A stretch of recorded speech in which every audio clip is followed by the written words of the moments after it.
Est-ce que vous voulez boire un petit quelque chose? Un apéritif, on me dit qu'il y a des gens qui sont en retard.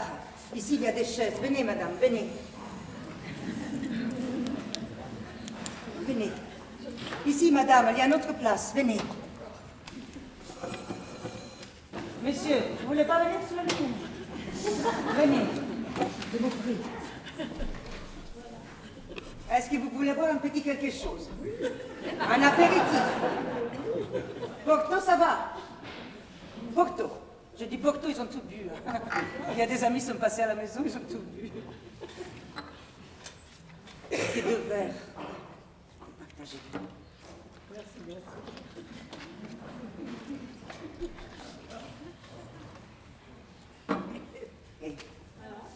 Salut. Par exemple, dans ma famille, à chaque fois qu'on trinque, dans ma famille, alla salute dei nostri padri. On chante ça comme ça, à plusieurs voix. Je ne sais pas si c'est encore connu en Italie, mais... Facciamo un brindisi.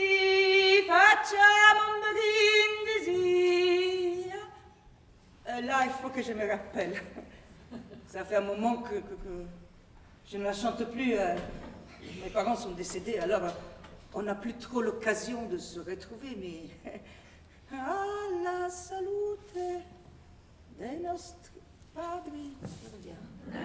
Mamma mia, dammi 100 lire, che in America voglio andare. Mamma mia, dammi 100 lire, che in America io voglio andare. 100 lire io te li do, ma in America non andar. Vai trovare la fortuna, fai la morte di mamma Lorna.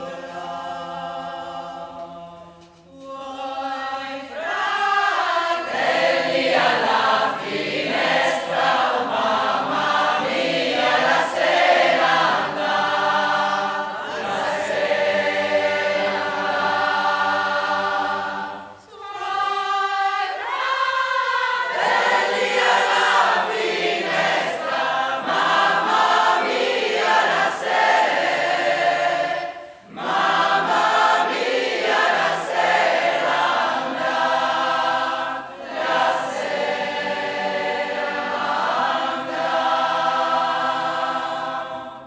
Je suis arrivé en France en 1948, directement dans le village des Abruzes. On est venu en famille, et j'avais 11 ans.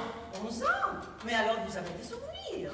Oui, la plupart des mauvais, mais enfin, dans l'ensemble, oui, parce que on était comme du bétail par là, hein. Je le savais, il ne pourra pas. Non mais, il y a des choses que je peux pas dire. Je dis comme du bétail, Vas-y, tu peux le dire. parce qu'on était comme des animaux. Ils nous entassaient dans un wagon, puis le train repartait. À la gare suivante, ils nous faisaient descendre pour l'amener dans des bureaux pour les papiers. Les toubibs qui contrôlaient si on n'avait pas des maladies graves. Je nous posais des questions.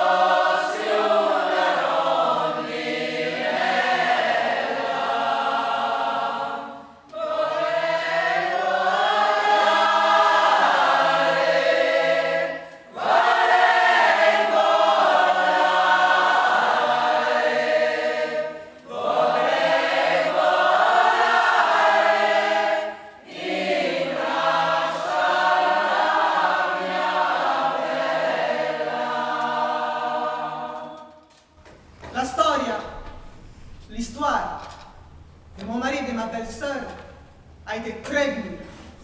È stata molto duro. Quand ma belle-sœur est venue, elle avait déjà son mari en Francia. Il habitait chez una cugina. Quando arriva, mon mari con ma belle-sœur vont passer pour la montagne. Et le mari de ma belle-sœur gli scrissi: ti mando un passatore. Je t'envoie le passeurs pour que voi venite in Francia. Ma quando venne le passeurs, il passatore disse: oh, stanno 8 bambini. Il y a 8 enfants, 8 enfants.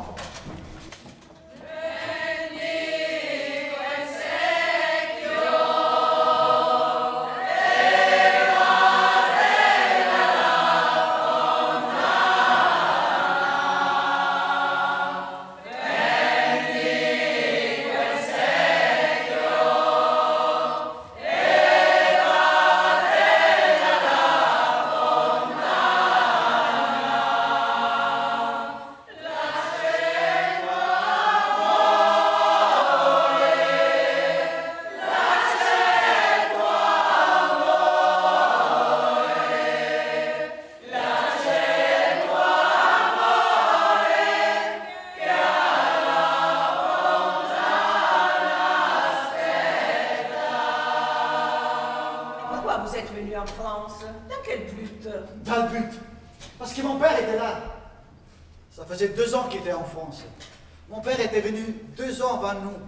C'était une sorte de regroupement familial. Il était venu 2 ans avant nous, clandestinement, avec un cousin de Valence, à travers les Alpes italiennes. Et quand ils sont arrivés en France, à travers les montagnes, ils sont arrivés aux frontières. Et là, c'est des passeurs qui les emmenaient dans un village avant que les gendarmes ne les ramassent. Et puis on les cachait à droite et à gauche, on les nourrissait avec une baguette de pain, je ne sais pas trop quoi. Et puis de fil en aiguille, on les présentait à des patrons, et ces patrons les embauchaient quelques heures par jour, en leur donnant la pièce.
Le déchirement, il est peut-être encore à moi.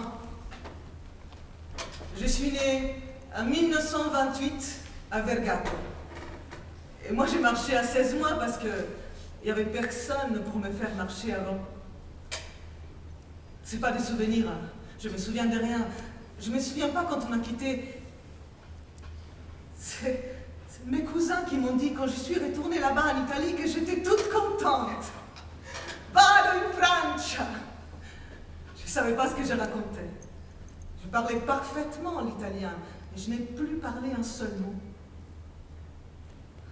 Ensuite, c'est en 1931 que je suis venue en France et Lucien, notre frère, il avait 19 mois. On est une fratrie de 8 enfants. Et donc, il y avait les grands-pères et la grand-mère du côté maternel. Eux, ils sont venus en France avec les parents.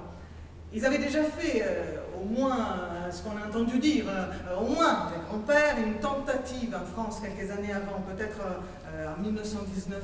Le grand-père, il avait fait une demande en 1919 qui n'avait pas abouti. Parce que pour venir en France, il fallait, comment dire, un répondant, un lieu d'accueil et un lieu de travail. Et il a trouvé à Creuget. Hein? Voilà, j'ai les papiers là. J'ai sous-signé que M. Bortolotti est embauché chez moi. À Creuget, il y avait une usine pour la chaux. On creusait la montagne pour extraire la chaux.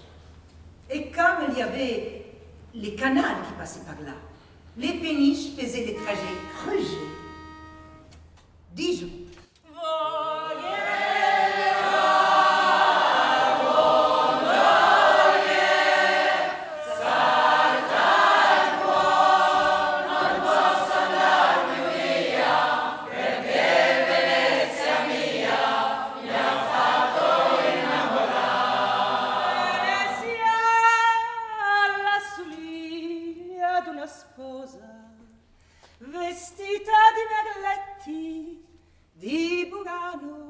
Celle-là, il a chanté beaucoup, hein. Il a chanté à 2 voix. Suspira fra le gondole festuosa, dalli dalla laguna, spose d'amanti, buona fortuna.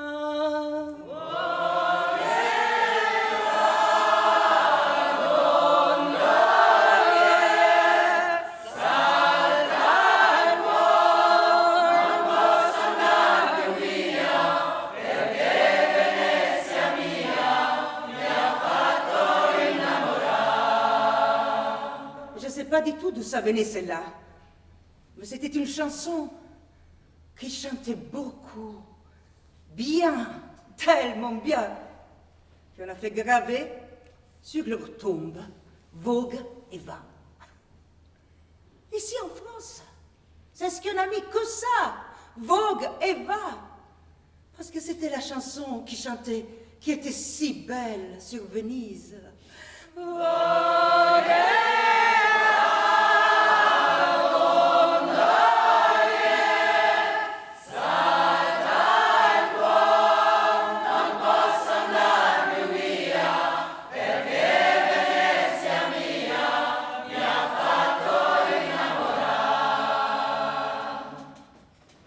Et vous, ça fait combien de temps que vous êtes en France? Ah, ça commence par moi. Moi, je suis arrivée en France en 87. Ah, d'accord, oui, oui. Nous, en 57, hein, au mois de décembre 57. Il y a 30 ans qui nous séparent. Si vous voulez, nous, c'est mes oncles côté maman qui étaient en France. Il y avait 3 oncles qui étaient en France et sont venus à l'enterrement de la grand-mère en Italie. Et puis, comme papa, à ce moment-là, n'avait pas de travail, maman a dit à ses frères qu'il pourrait bien venir en France s'il y a du travail. Et vous travaillez dans quel secteur? Dans la culture. La culture? Dans l'agriculture. Ouais. En Italie, ils faisaient du charbon de bois. Ils bardaient du bois. Et avec les mulets. Avec des mulets?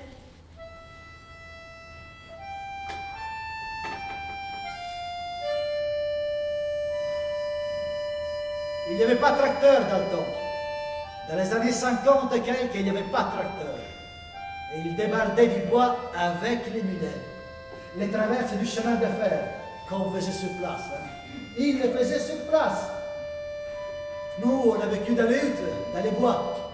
Vous aidiez?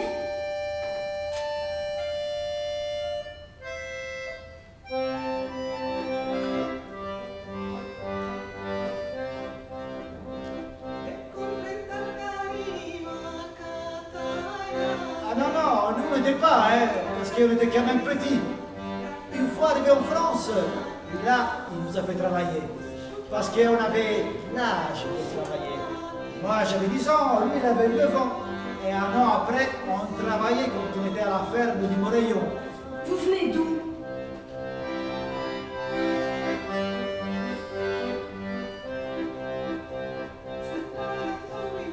En Italie, on était dans plusieurs endroits. Hein. Si vous voulez, mon père voyageait au gré d'où il y avait le travail. À coup, on était dans la province de Catanzaro, Matera, Pignola. On a fait tous ces petits coins-là. Lui, il est natif de Pignola. E mamma di Olivani. Olivadi, provincia di Catanzaro. Bellissimo!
Tout ce que je vais vous dire vient de Corrado.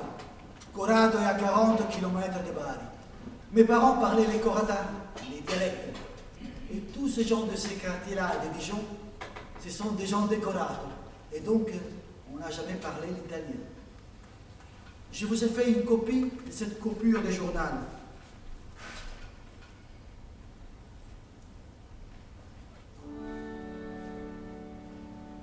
Il capitano della marina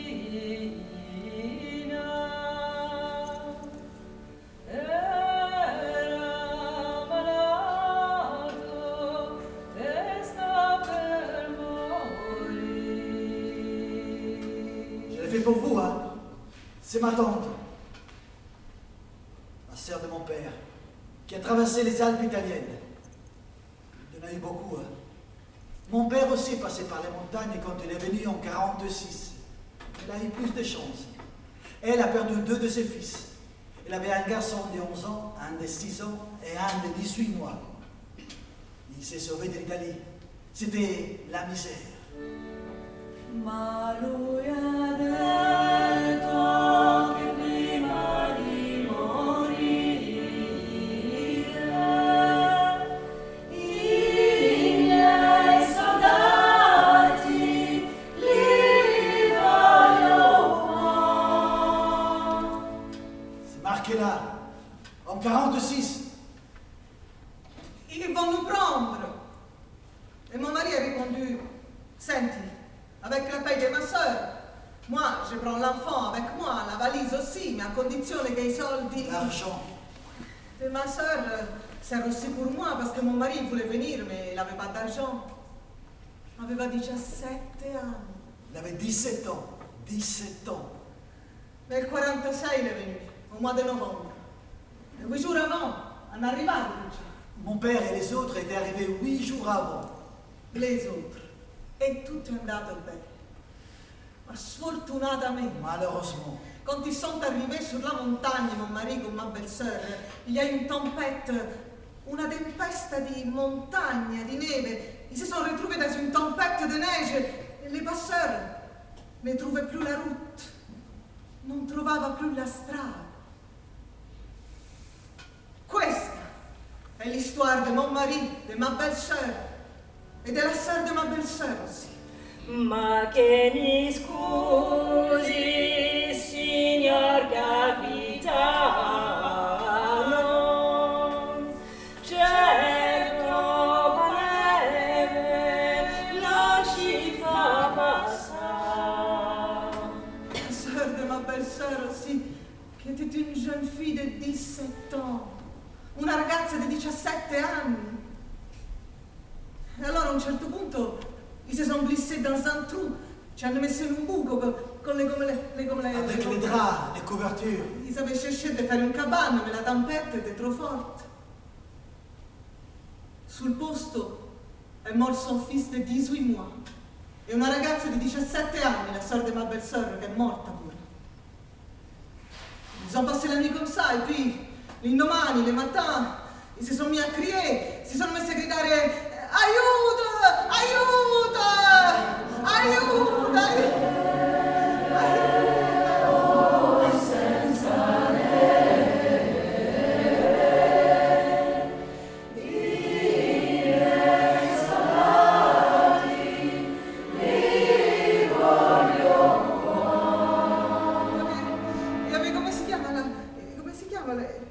I finanzieri della montagna. Les douaniers, les douaniers. Ils les ont entendus, aiuto, aiuto. Ils sont pas allés chercher la jeune fille, qui était déjà morte. Et même l'enfant, ils l'ont laissé sous la neige. L'hanno lasciato sotto la neve. Ils ont dit, on vient le chercher plus tard. Ils les ont portés dans la cabane, ils vivaient. Alors, ma belle-sœur a voulu donner quelque chose à boire de chaud à son fils de 11 ans, una cioccolata. Come ha bevuto? Quello è morto parce qu'elle était gelée. La chaleur l'a fait mourir. Era Michele. Par contre, les fils de la sœur de ma belle-sœur, il a eu le cerveau congelé. Il s'est retrouvé en asile. Et dunque, mon mari ma belle-sœur et les autres ont été hospitalisés à l'hôpital de Grenoble. Mon mari, il avait un pied tout noir, il avait un pied congelé. Tout noir, il était devenu, il tirait la peau morte. D'une main, il tenait l'enfant qui est Franco. D'une main, il tenait la valise et l'autre main, il tenait la main de l'enfant. Et l'enfant, il a eu l'autre main congelée. È stata congelata. Mais maintenant, elle est tout enflée. Ça l'a pas empêché de travailler. Non, non l'a impedito di lavorare. Par contre, ma belle-sœur, elle avait toujours mal à la tête. Sempre mal à la testa. Elle pleurait pour la douleur, pour il dolore des filles, pour les enfants. Et alors ils l'ont envoyée à l'hôpital. À l'hôpital, hanno guardato, ils ont vu comme Une tache au cerveau. Ils l'ont opérée, mais elle n'avait rien. C'était une goutte de sang qui s'était congelée dans le cerveau.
Ma première, elle doit avoir 81. Et moi, je vais avoir 79. Et puis ma dernière sœur, elle a 62 ans. Et quand elle est venue au monde, moi j'avais 15 ans. Et vous savez qu'aujourd'hui, les enfants savent tout, hein, que nous, dans notre temps, moi j'étais bête. Hein. Vous savez qu'à 15 ans, quand ma maman elle a eu ma petite sœur, la sage-femme nous a dit je vous amène une petite sœur dans la valise. Et nous, même voyant maman étant enceinte, rien. Elle nous a jamais rien raconté, jamais. Hein. Qu'aujourd'hui, les enfants, ma petite fille, elle a accouché. Elle a amené son gamin qui va avoir 4 ans aux échos pour voir les bébés qu'elle avait dans les... C'est incroyable, non? Nous, on était... Moi j'étais bête, oui. Quand ma maman, elle a accouché à la maison, et nous, on a tout fait. Tout, hein. Elle n'était pas dans la valise? Mais non, elle n'était pas dans la valise. Mais la sage-femme nous a dit, je vous amène une petite sœur, elle est dans la valise. Une sacrée valise. Hein. Écoutez, moi je ne me plains pas parce qu'en fait mes parents ils ont fait ce qu'ils ont pu. Hein. Quand il est arrivé que mon papa était à la retraite, avant ils étaient logés, hein. C'était la société Solvay et c'était des chouettes maisons à Solvay, ils ne payaient pas grand chose. Et quand mon papa était à la retraite, il a trouvé une petite maison et il a acheté une petite maison. Quand mon père, il est arrivé avec son contrat de travail pour venir travailler dans les mines de fer en Lorraine. Et c'était tout un groupe de jeunes de 18 ans par là qui avaient signé ces mêmes contrats et qui prenaient les mêmes trains. C'était vraiment les trains des immigrés. Et il m'a dit, il disait, on avait tous un cafard terrible. Surtout qu'on ne savait pas ce qui allait nous arriver. Ils n'étaient jamais descendus sous la terre. Ils avaient toujours travaillé la terre, mais à l'air libre. À bout d'un moment, il m'a dit, on s'est tous mis à chanter. Il y avait tous les wagons qui chantaient « Addio bei giorni passati ».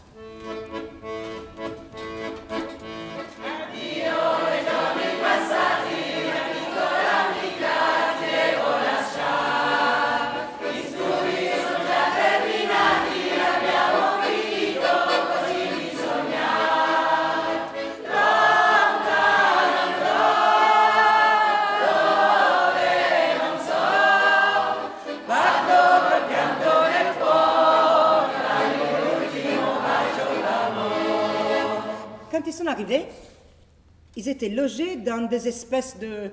Ils les appelaient des cantines. C'était des logements exprès pour les gens célibataires.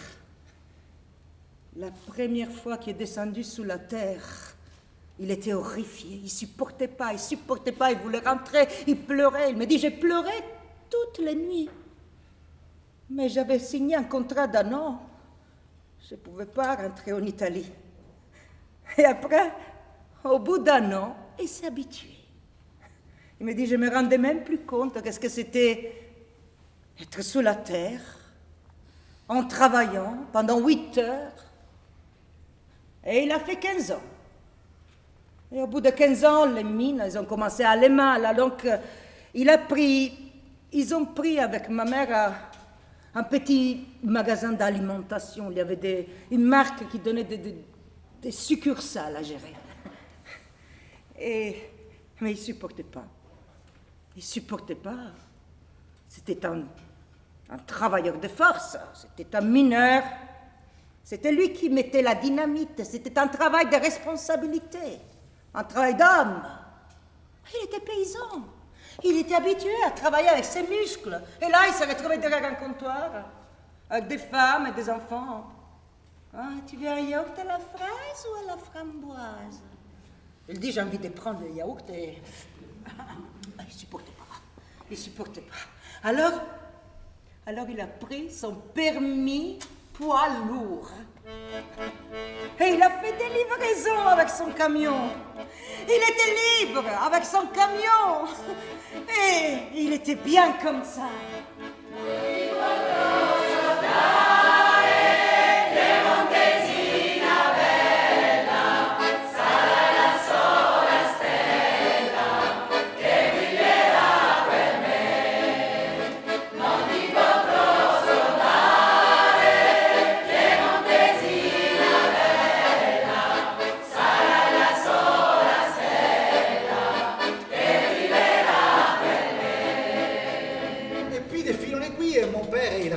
donc un monsieur qui lui a dit, bah écoute, si tu veux.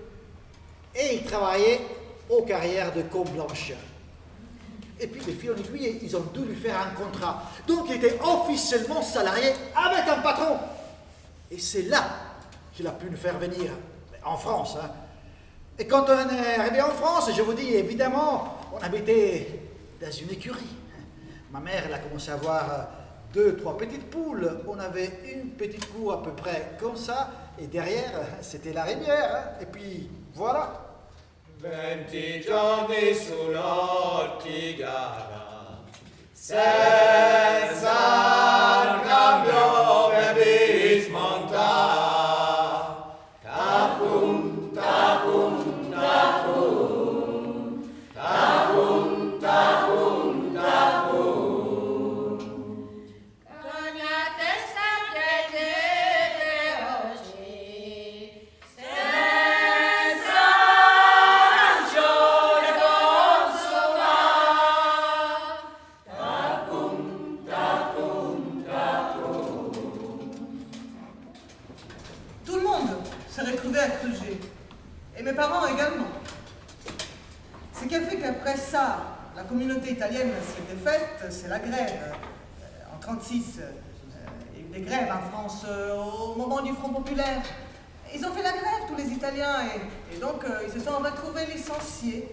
Et donc, en partant de là, il fallait vider les lieux, parce qu'on était logés par l'usine. Dans une cité. Et donc, il fallait partir. Et donc, la colonie italienne, elle s'est trouvée amputée. Et c'est là que les parents, ils ont trouvé travail aux carrières de Turin.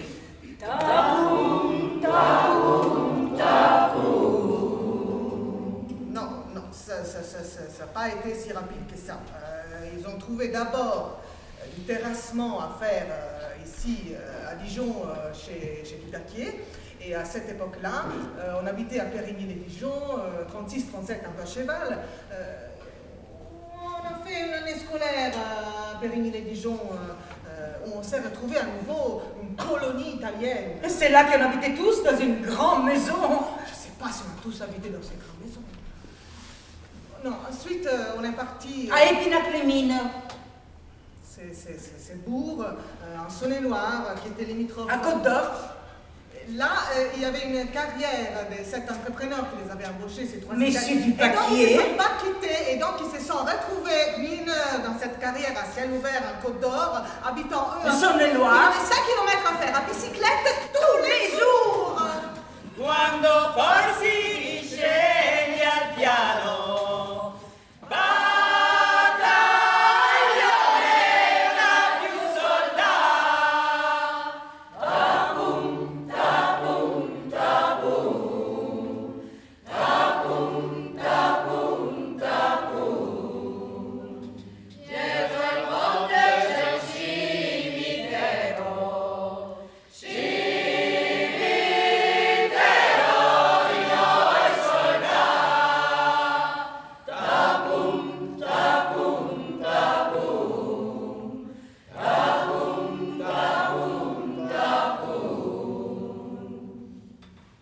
Et puis, de fil en aiguille, ils nous ont collés à l'école, et jusqu'au certificat d'études. Mais moi, je ne l'ai pas eu parce que j'avais déjà 11 ans. Et c'est là, à l'école. Hein.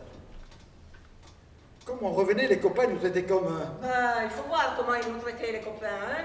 Il y avait beaucoup de racisme. Ça n'a pas changé, c'est comme aujourd'hui. Tu n'as pas un mouchoir? J'ai ce qu'il faut. Je n'aime pas en parler. On parle souvent des Arabes, des petites Arabes qu'on maltraite. Nous, on a saisi la même chose. Et demain, ce ne sera pas les Arabes.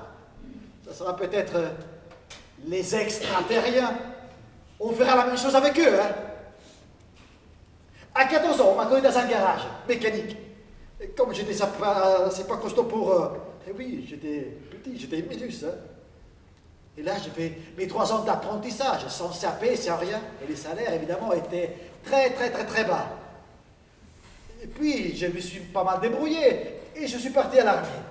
Donc, vous aviez déjà la nationalité française? Ah non, je l'ai eu au bout de 6 ans, je crois. Quand je suis revenu d'Algérie, j'étais français. J'avais les mêmes droits que tout le monde. J'ai fait la guerre en Algérie. Je n'ai passé qu'une année là-bas. J'étais libéré en 1960. Cimitero di noi soldati, forse un giorno ti venga a trovare.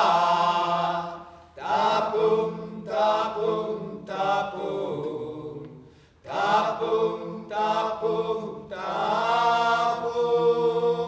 Quei mazzolini di fiori che viene dalla montagna, quei mazzolini di fiori che viene dalla montagna, e vada ben che non si vada, che lo voglio regalare, e vada ben che non si vada, che lo voglio regalare. Oh oui, il y a des belles chansons, hein, c'est beau, hein. Eh ben, moi, je me rappelle quand on allait en Italie, hein, les gens qui chantaient là sur la place. Mais même à Ardésio, maintenant, c'est plus du tout comme dans les temps. Hein. Il y avait beaucoup d'Italiens, beaucoup dans les sociétés Solvay à Tavo. Mon papa, il a travaillé un petit peu chemin des fers, et puis il est rentré tout de suite chez Solvay comme main-d'œuvre. Et vous savez, là, il y avait la carrière, et puis lui, naturellement, il prenait les pierres et il les cherchait sous les wagons. Il n'y avait pas la locomotive. C'était eux qui faisaient les main-d'œuvre chez Solvay. Mon oncle aussi, il a fait ça. Et il y avait beaucoup d'Italiens. Et il y a toujours une usine Solvay à Tavo? Oui, hein. Mais je ne sais pas maintenant si à la carrière, où est-ce qu'ils prennent les pierres? Parce que moi, je me rappelle les petits trains qui passaient avec les wagonnettes, avec les pierres dessus. Mon papa, c'est simple. Jusqu'à sa retraite, il a travaillé là-bas. Et il n'avait pas de problème pulmonaire? Non. Bon, après, il a attrapé les cancers au poumon, mais je ne sais pas si ça venait de son travail, parce que vous savez, chez Solvay, parfois, il y avait des échappements d'éclore. Les villages, ils devenaient tout blancs. L'éclore, la pollution. Bon, c'était quoi la chanson préférée de votre papa? Il Mazzolini di fiori.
Et quand ils sont arrivés à Dijon, la famille du mari de ma belle-sœur lui a dit, ci ha detto, io a te, tuo figlio, tuo marito, li prendo, ma questo... À vous, je vous prends. Mais celui-là, Parce que mon mari, il venait de l'assistance publique. De l'assistance publique. Lui, il n'est pas de la famille. Lui, je ne le veux pas.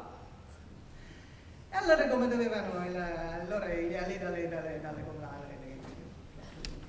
au consulat italien. consolato italiano. E gli ont dit, qu'est-ce qu'on peut faire, nous? Une chose, on peut la faire. Rimandarlo in Italia. Rimandarlo in Italia! Le renvoyer en Italie, à la maison.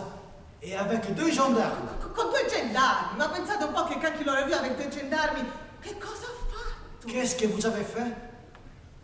Et alors une dame qui était là, elle a entendu, elle a dit si même les consulats ne peuvent rien faire.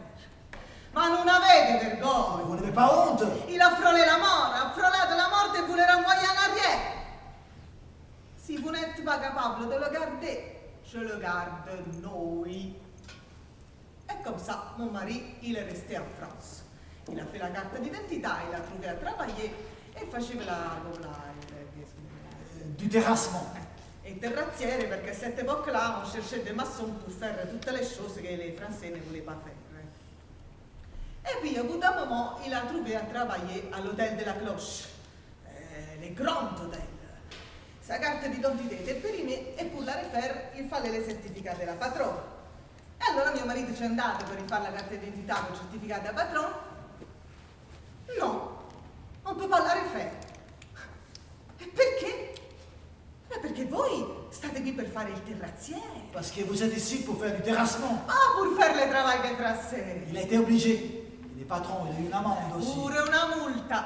Il n'avait pas le droit d'embaucher des étrangers.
C'est comme ça que papa nous a appris à travailler.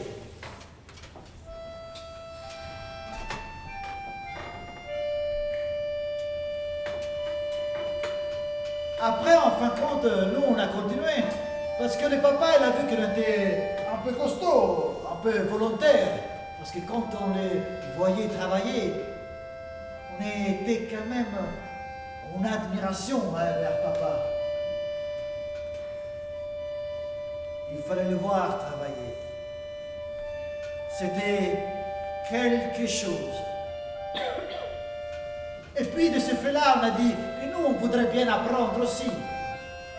Sa spécialité, c'était de s'occuper du bétail, de traire les vaches. Et c'est là, en France, si vous voulez, que nous, on a appris à travailler. On voulait apprendre à traire les vaches et tout, comme lui, de faire comme il, papa, comme tout le monde fait. Voilà quoi. L'école en Italie, ce n'était pas vraiment obligatoire. Quand elle est devenue un petit peu obligatoire, ce n'était qu'une petite demi-journée par jour. Soit le matin, mais pas l'après-midi. Soit l'après-midi, mais c'est souvent le matin. En Italie, on était des petits larbins. Je veux dire, pour les grands, il fallait apprendre un métier. Il fallait y aller à l'apprentissage. Moi, je fais un apprentissage chez un coiffeur, chez un couturier et chez un cordonnier. Et chez le cordonnier, on redressait les clous. Mais on n'apprenait rien.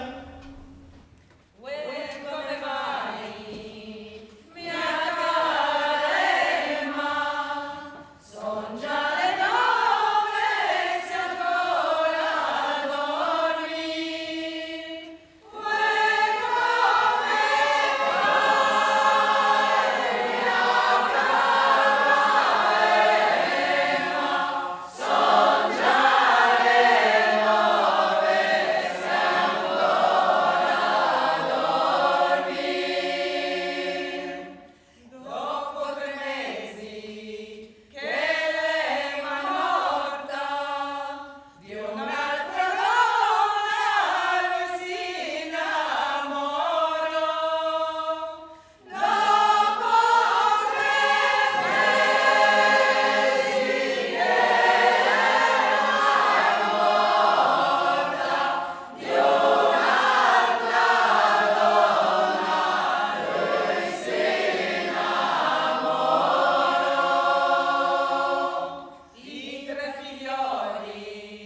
Donc, j'ai passé quelques semaines chez des cousins à Valence.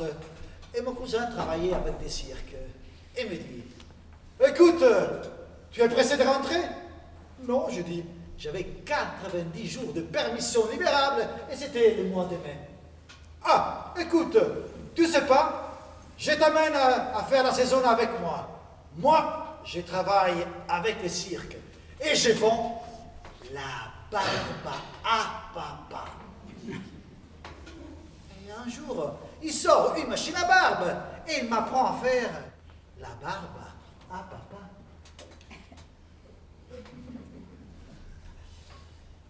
Et il me dit, ah maintenant tu te débrouilles, hein? Et je me suis débrouillé à faire quelques barbes. Ah, tu te défends pas trop mal. Et puis, c'est tout.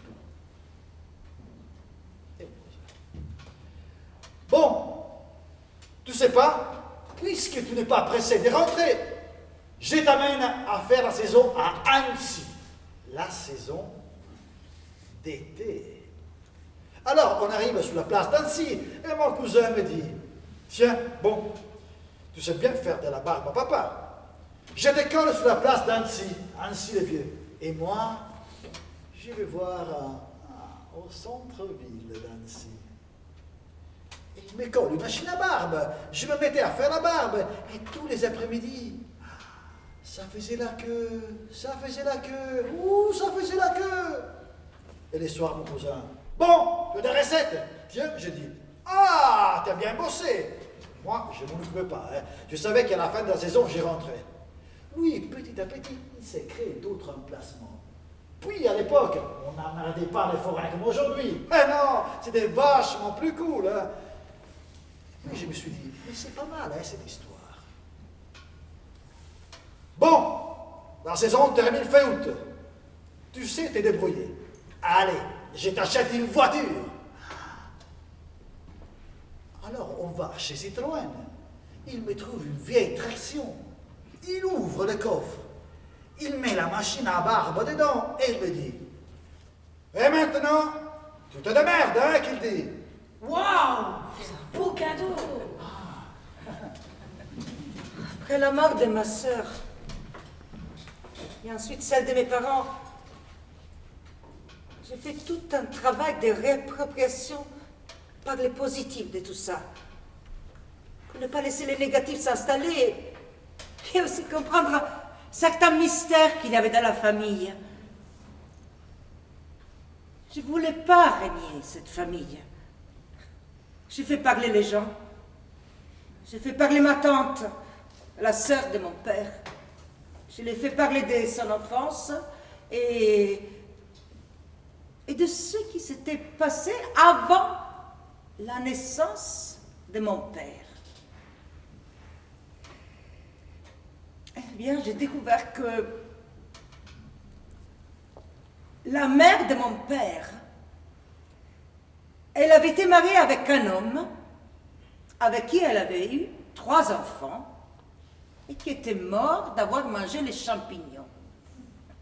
Et ensuite, elle s'était remariée avec son frère, donc mon grand-père, qui avait presque 10 ans moins qu'elle, avec qui elle a eu encore 4 enfants. Moi, je me disais, c'est compliqué cette famille. Hein? Et oui, j'ai découvert que le premier mari de la grand-mère, il s'appelait Giovanni et qui était mort le 8 octobre. Et que mon père, Giovanni, fils du frère, était né le 8 octobre et c'est pour ça qu'on l'avait appelé Giovanni. J'ai dit la belle idée. La douleur de ma grand-mère qui devait être encore amoureuse de son premier mari et que par la nécessité pour sauver la ferme, elle avait épousé les frères. Évidemment, ce n'était pas par amour. Et que dès qu'elle est enceinte, elle va coucher les jours de l'anniversaire de la mort de son premier mari et elle appelle son fils avec le même nom Giovanni. Waouh! Tout ce qui a dû se charger sur mon père. De le savoir, ça m'a permis de comprendre tout un tas de trucs, des choses, de ne pas laisser que les choses fassent des nœuds, des non-dits. Et puis je me suis dit, ma mère, qui est morte d'un cancer à l'œil. Ma mère, c'est un autre côté de la famille, quand même.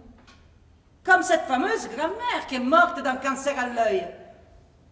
Ah, c'est une coïncidence. C'est bien de le savoir. Tiens, tiens, il y a des liens qui se tissent. On n'était pas gâtés comme aujourd'hui. La semaine dernière, j'ai eu ma petite fille. Vous savez, elle doit avoir 14 ans. Et j'ai dit, ma fille, j'étais plein pour la nourriture, hein, parce que c'est des pâtés, des brioches, des tranches de brioche avec les Nutella. Et puis on mange ça. Et puis l'autre jour, j'ai dit, Laura, arrête. Elle avait mangé 7 tranches de brioche. 7 tranches avec les Nutella. J'ai dit, arrête maintenant. Mais mamie, j'ai faim. Qu'elle dit, j'ai faim. Dis donc. Je te plains, j'ai dit à ma fille pour la nourriture, hein, parce que c'est pas comme les miens. Les miens, ils mangeaient ce que je leur donnais. Qu'est-ce que vous voulez? Nous, on n'avait pas de... Mon mari, il travaillait d'abord avec son frère. Vous savez, quand on travaille dans la famille, c'est pas marrant, hein. On n'y gagne pas. C'était son frère, c'était lui le chef, mais vous savez qu'il ne donnait pas la paye à mon mari tous les mois. Quand mon mari lui disait, tiens, tu me donnes des sous parce que je n'en ai pas, eh ben il avait rien comme argent.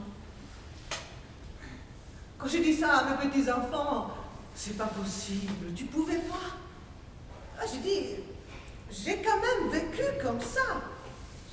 Ah bien sûr, hein, on s'est privé des choses, on s'est privé, et puis c'était son frère, et c'était les boulots, c'était les boulots qui comptaient tout le temps, c'était que ça.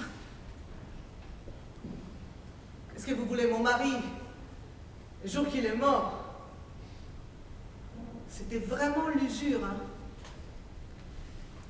Oh bien sûr, il fumait, hein, je ne discute pas que ça lui a fait du bien, mais vous savez qu'après, une fois qu'il est décédé, j'ai trouvé un travail parce que c'est pas avec ce qu'il avait été déclaré que j'allais toucher une grosse retraite.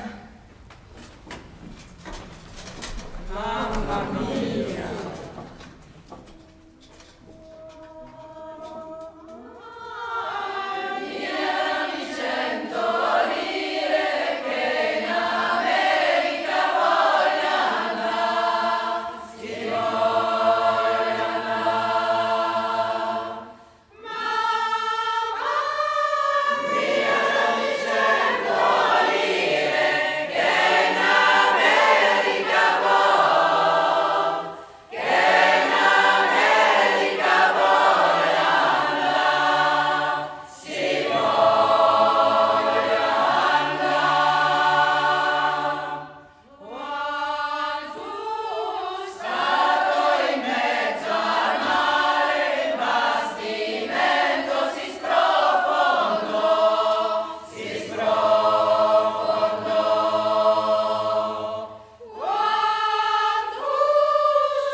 a éclaté. Et en 1942, les Berrianelli s'est trouvé avoir envie de vivre un peu plus libérés de la contrainte du travail salarié. Il y avait aussi la faim, il faut dire. Là, il y avait de tout. Il faut dire les choses comme elles sont. C'était une époque épouvantable. On n'avait rien à manger. Et donc, il fallait avoir des bêtes, si on ne voulait pas mourir de faim. Il fallait cultiver les jardins. Et c'était de la nourriture franciscaine. Et du coup, voilà, il y avait un petit café, hôtel, restaurant qui s'est trouvé être mis en gérance. Et donc, voilà, c'était un hôtel, restaurant, c'est pompeux, un bistrot. Pas pompeux du tout. Hein. La vieille dame qui avait tenu ces cafés-restaurants, il les mettait en gérance. Et donc, mon père, il a pris ça. Et donc, on a pris une petite maison derrière l'église, pas très loin, où il y avait une grange, une écurie, le local à coucher, un jardin. des chambres. Voilà, tout ça pour dire qu'on pouvait se nourrir correctement. Sauf les pains, qui étaient toujours rares et mauvais. Et du coup, voilà, on est atterri dans cet endroit et les clients, c'était des gens du coin, mais il n'y en avait pas beaucoup, hein, parce qu'on n'avait rien à leur donner à manger. On faisait quand même de l'abattage clandestin, parce qu'il faut que je vous dise, il y avait quand même au moins la clientèle des ouvriers qui travaillaient à la carrière, et parmi ces ouvriers, il y en avait beaucoup qui n'avaient pas de ticket. Les STO? Les fameux STO! Et il s'est caché pour ne pas répondre au service du travail obligatoire des Allemands, soit pour d'autres raisons de résistance. Et donc il fallait être discret, Il faut peut-être dire que le père Yaneli était communiste. Il était communiste depuis tout le temps.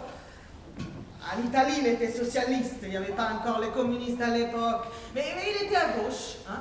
Et il avait déjà fait un acte de résistance, c'est que quand les chemises noires n'avaient pas encore pignon sur rue, mais ils étaient très virulents, les jeunes socialistes, ils avaient été faire une réunion dans les bois. Et quand ils sont sortis du bois, ils se sont retrouvés face à face avec les chemises noires, et ils se sont fait tirer dessus.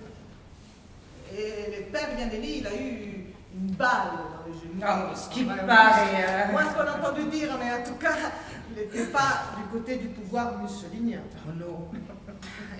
Il y a eu, de toute façon, une partie de la famille qui était à gauche, et puis une autre partie qui... Il n'était pas à gauche du tout. Ah, non, il ne faut pas croire. Hein. L'huile de ricin, les bastonnades, c'est qui s'opposait contre Mussolini. C'était l'huile de ricin, les bastonnades. Couramment.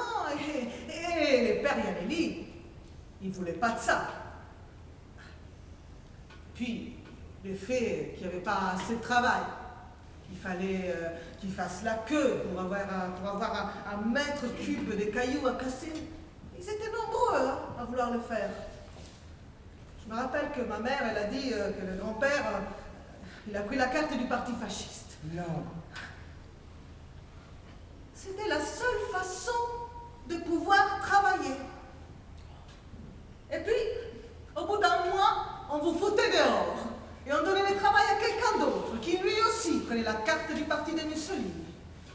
Les mêmes postes servaient plusieurs fois. Pour pouvoir travailler, il fallait avoir la carte du parti de Mussolini. Eh bien, il faut dire les choses comme elles sont. Hein. Il y en a qui étaient des antifascistes, et puis il y en a qui... On fait avec. Ah voilà, c'était pas des fascistes, mais ils ont fait avec. Pour pouvoir vivre, pour pouvoir... Survivre.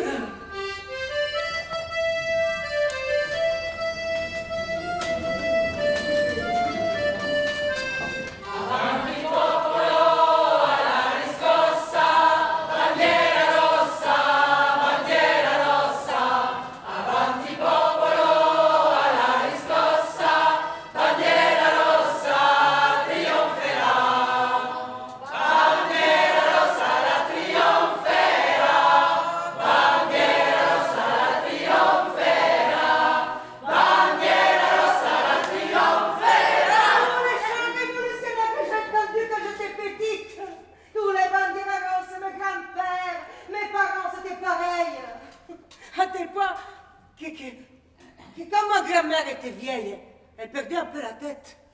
Alors je m'amusais à la faire parler et je lui demandais qu'est-ce que tu faisais le dimanche après-midi? Eh bien, on allait chez les bonnes sœurs, et après, elles allaient au vêpres. Oui, mais qu'est-ce que tu faisais chez les bonnes sœurs? Eh bien, on apprenait à coudre, et on chantait beaucoup, on cousait, et on chantait. Oui, oui, qu'est-ce que tu chantais?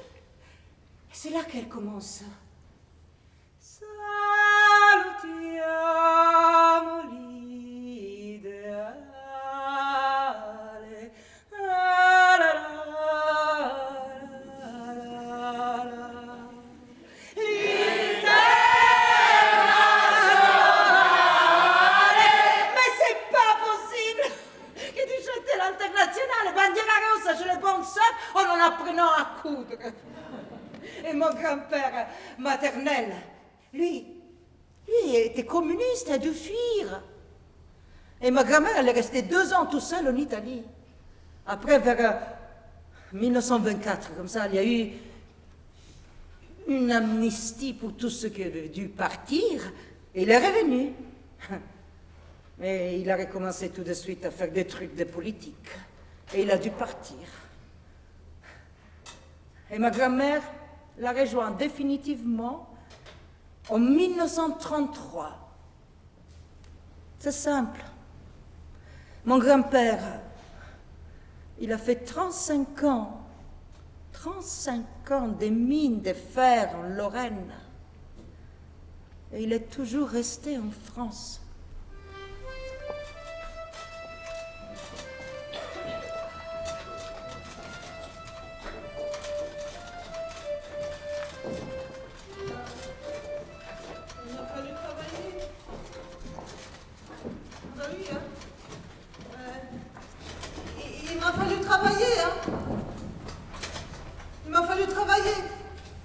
Heureusement, je n'étais pas loin au château. Je suis partie travailler au château des Sons de la Rue comme femme. Je faisais les lits, la bonne à tout faire.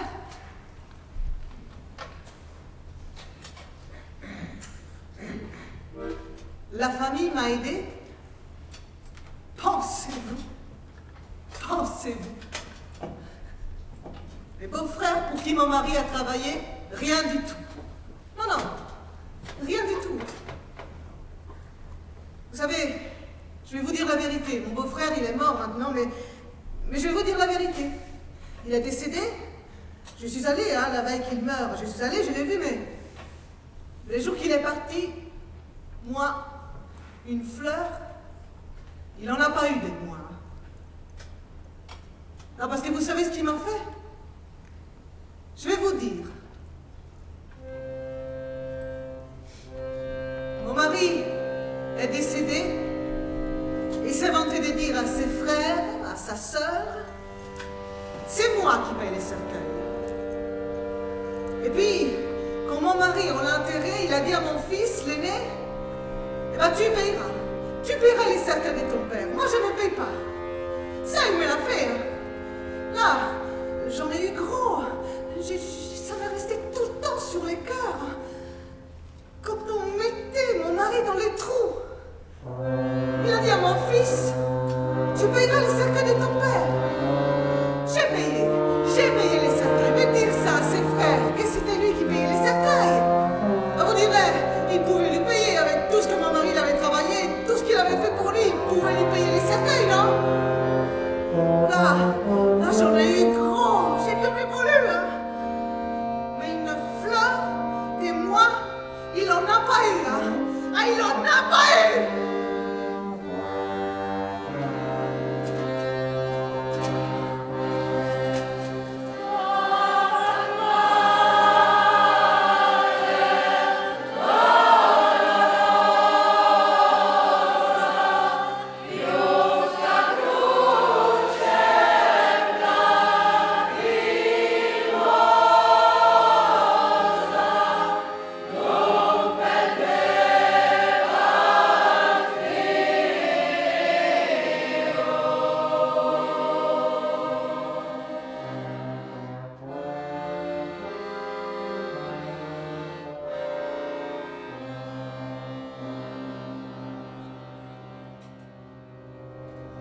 ça.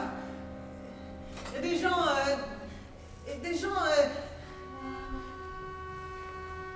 On n'est pas tous pareils.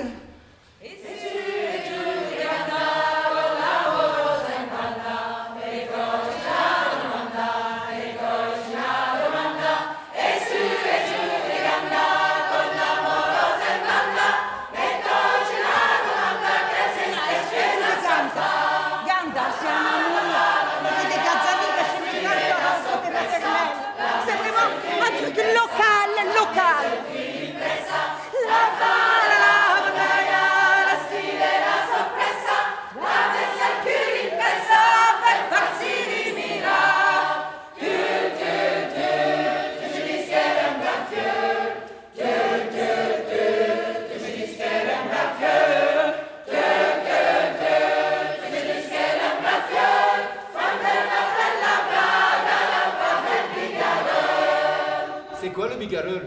Mais c'est le tablier. Mais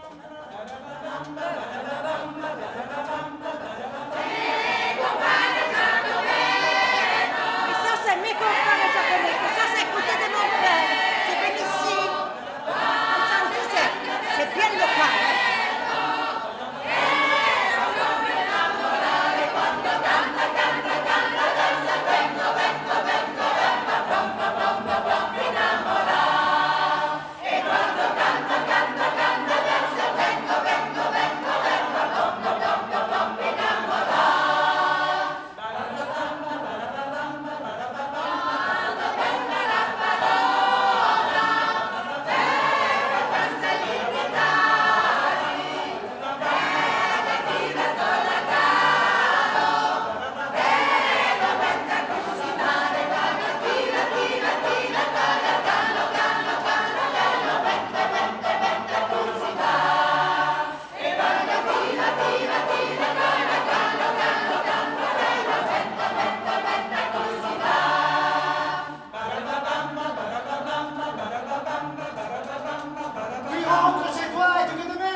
Alors j'arrive à Comblanche et je vais chez Thérault. Hein. Eh oui, j'avais été chez Thérault. Et le gars me dit, qu'est-ce que tu as fait de tout ce temps-là? Ah, je rentre du Sahara. J'avais 4 à 5 mois de repos, je suis pas remonté. Ouais, il n'y a pas de problème, on vous rembauche. On m'a donné encore du pognon. Parce que j'ai rentré du Sahara, de l'Algérie, et on avait droit à une prime. Prime de reprise. Donc j'ai touché une prime, j'étais à l'aise. Hein. J'arrive, j'avais une voiture, j'avais une machine à barbe, j'ai commencé à travailler à l'usine. Mais je suis resté plusieurs semaines sans déballer ma machine à barbe. Et puis, je travaille à l'usine et je tombe sur Nicolas de Marseille. Tu te souviens? Oui, de Nicolas. On faisait le trajet ensemble, on prenait les trains ensemble et un samedi, je vois sur le journal fête foraine, ainsi de suite. Ah, c'est pas mal. Alors je dis à Nicolas, écoute, tu veux venir avec moi dimanche? Je vais aller à Dijon. Moi, je vais pour travailler, hein. Je vais essayer d'y aller avec ma machine à barbe. Bon, c'est bon. On charge la machine à barbe, on arrive au parc, une fête foraine. Oh, c'est tout petit, hein, c'était tout minus. J'ouvre, je mets la voiture en marche arrière, j'ouvre les coffres. J'étais timide, hein. Je dis, on m'aurait photographié. Je sors cette machine à barbe. Les gamins s'approchaient et les parents, mais qu'est-ce que c'est ça? Qu'est-ce que c'est ça? Et ils n'avaient jamais vu une machine à barbe. Hey, ils n'avaient jamais vu une machine à barbe. Et mon cousin, il avait déjà une idée. Hein. Quand tu arrives, il avait un esprit très commerçant, lui. Tu offres les premiers barbes. Ils vont se trimballer sous la fête foraine. Les gens vont venir. Et après, à ce moment-là, tout fait payer. Hein. T'es pas con, hein? Effectivement, j'ai commencé comme ça. Et en 1h30, je n'avais plus de baguette, plus rien. Et oui, j'avais pas prévu de travailler autant. Alors avec Nicole, on commence à compter les recettes. J'avais fait 40 €. Oui, 40 000 francs de l'époque. Oui, c'est ce qu'on touchait en un mois à l'usine. 450, je crois, c'était le salaire en travaillant 48 heures par semaine. On faisait 450 francs par mois. Et Nicolas, on bat la machine, on va se payer un restaurant. Alors on descend à Gevrey chez Bertin. Et à Gevrey, on tombe soit un grand restaurant italien. On commande des menus et qu'est-ce qu'on a bien mangé. Ah, je me dis, mais c'est pas mal hein, cette histoire. Et puis entre-temps, j'ai connu ma jeune fille là. La giornale boschetto, là c'è una fontanella. Allerta giovinetto, te la farò vedere. Allerta giovinetto, te la farò vedere. Ma fiancée. Et je lui dis c'est ce que je faisais. Et je suis tombé sur une femme qui m'a dit que le travail ne la repoussait pas. Et je faisais ça le dimanche. Hein. Et c'est comme ça hein, qu'on s'est lancé. Te la farò vedere, te la farò sentire. Te la farò vedere, te la farò sentire. Io ti farò morire dalla soddisfazione. Io ti farò morire dalla soddisfazione. Dalla soddisfazione morire mi rincresce. Dalla soddisfazione morire mi rincresce.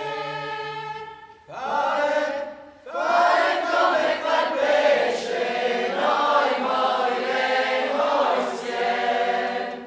Fare come fa il pesce, noi moriremo insieme. Noi moriremo insieme, noi moriremo uniti.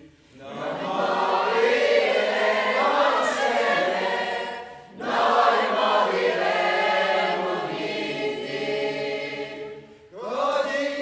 Così sarà finita la nostra gioventù. Così sarà finita la nostra gioventù.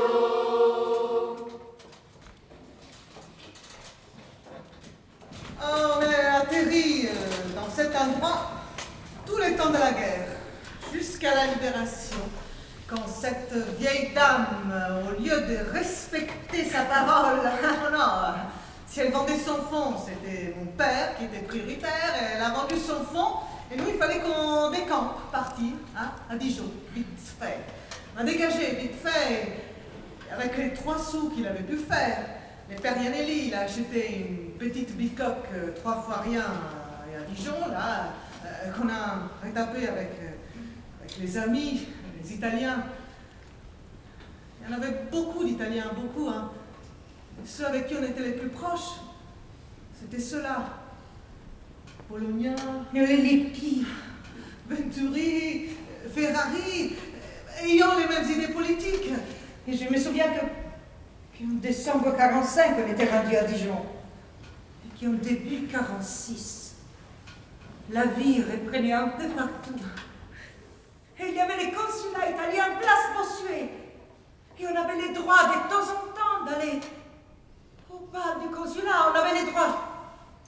On avait l'autorisation. Ah, si on avait beaucoup travaillé. Et si le père Yanelli gardait sa parole d'aller au bal des Italiens. On y allait seulement si on avait pioché les haricots avant. Et Hein. quand on demandait à maman, est-ce qu'on peut aller au bal? Maman elle disait, allez demander à votre père. Et le père, est-ce qu'on peut y aller au bal? Est-ce que vous avez fait nanana, nanana, nanana? Oui, on a tout fait, est-ce qu'on peut y aller? Et tu sais, des fois, il changeait d'avis. Oh là là, tu t'es bien préparé, tu l'as bien gagné ta fête. Et hop, on était serrés, serrés. Ah, et puis il était un petit peu caractéristique. matériel, hein, il faut dire les choses comme elles sont. Il fallait montrer l'autorité du père. Susanna mentre il ballo, le rose e le fiori. Susanna mentre il ballo, nessuno fa ballare. Quando la sta sul ballo, pianto le rose e rame dei fiori. Quando la sta sul ballo, nessuno fa ballare. Et un jour, j'avais acheté un disque des chansons pour enfants. Et il y avait celle-là. Alors je me suis mis à la chanter et mon père m'a dit, mais moi je la connais autrement. Susanna va vestirti, C'est celle-là. Il me l'avait jamais chantée. C'est là. Ça venait vraiment de sa mémoire, de quand ils étaient à la veillée, à l'effeuillage du maïs, quand il était petit, quoi. Alors je lui ai demandé qu'il me l'apprenne. D'ailleurs, j'ai un petit carnet où j'ai tout noté. Je vais aller le chercher, comme ça sera plus précis.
La musique.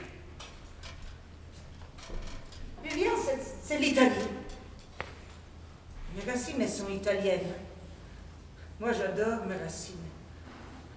Après, ça fait tellement de temps que je suis en France que je me sens aussi française. Et ma famille, elle est italienne, elle n'est pas française. Le lien, c'est la musique. On nous a fait faire de la musique à tous les trois. Et moi, j'ai eu mon premier piano à 8 ans. Quand je vois la disproportion entre mes élèves, leurs parents qui sont là à dire « Ah, moi je suis professeur de piano. Ah, 1000 euros c'est trop. » Quand je vois la disproportion avec mon père, mineur, dès que je commençais, il m'a acheté un piano, il a monté au 2e étage avec ses copains. Et les voisins polonais qui ne supportaient pas l'idée qu'il y ait un piano. Pour qui on se prenait. Oh, c'était pas de notre monde. Quelle idée on avait eue de me faire du piano. Il a pris à coup de poing mon père. La voisine polonaise du premier, qui par contre elle était pour le piano, elle est montée. Il y a eu une bagarre terrible pour un piano qui débarquait dans un milieu d'ouvriers, des mineurs. La musique, je vous dis, c'est quelque chose. Et pourquoi? Je sais pas. Pour mes parents, c'était fondamental. C'était fondamental qu'on fasse de la musique. Moi, j'ai fait du piano. Ma sœur, elle a fait du violoncelle. Mon frère, du chant. Et moi et mon frère, on en a fait notre métier. Ma sœur, non, mais quand même. Mon père. Après son travail, il faisait 20 kilomètres pour m'accompagner chez mon professeur de piano toutes les semaines. C'est énorme. Salute!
Ce spectacle est dédié vraiment à tous ceux qui nous ont raconté leurs histoires, qui nous ont raconté vraiment du fond de leur cœur.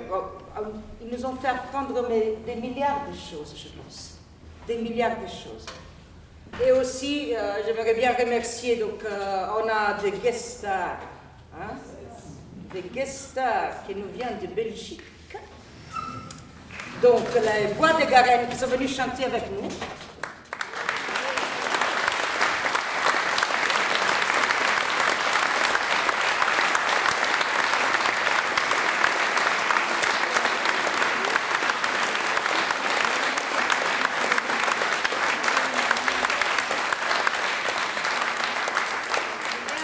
C'est une chorale de Dijon qui me dit « Anna, il y a plein d'Italiens, pourquoi on ne fait pas une station de Dijon ?» Donc, il y a des Dijonnais. Normalement, ils sont plus nombreux. Là, ils sont un peu moins, mais ils sont les meilleurs.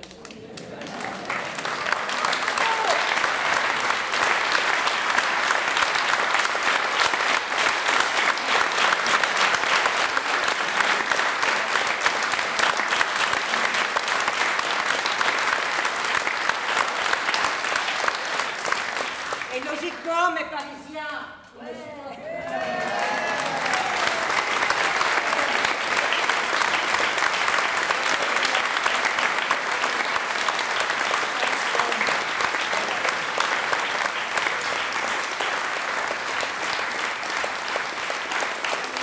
Après, il y a Simone Olivi.